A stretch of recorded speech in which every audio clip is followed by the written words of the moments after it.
सही सुझाव। एक राजा था, वह अपनी प्रजा का बहुत ध्यान रखता था। फिर भी उसके राज्य में खुशहाली नहीं थी।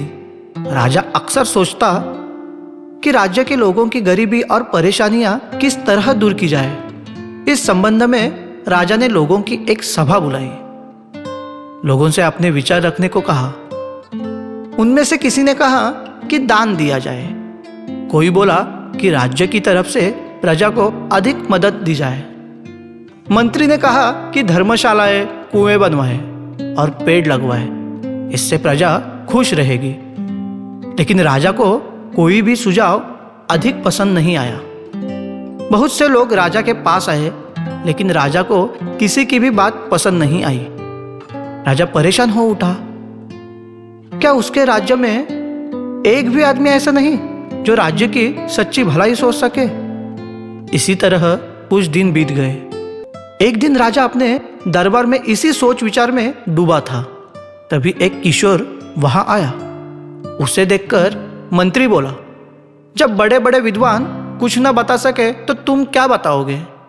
यह सुनकर वह लड़का मुस्कुराने लगा। राजा ने उससे पूछा, बोलो, तुम क्या कहना चाहते हो? किशोर बोला, महाराज, सबसे पहले आप प्रजा को शिक्षित बनाइए।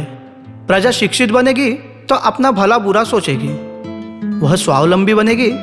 फिर राज्य में जिनको काम नहीं उन्हें काम दिया जाए।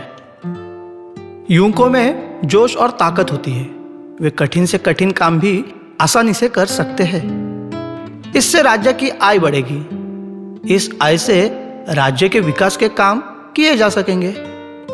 राजा को किशोर की बातें बहुत अच्छी लगी।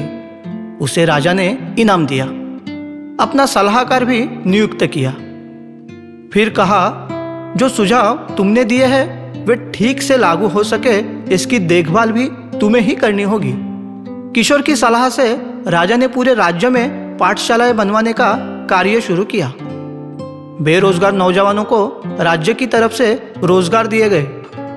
युवकों को सेना में भर्ती किया गया। कुएं खोदने और बांध बनवाने का काम किया गया।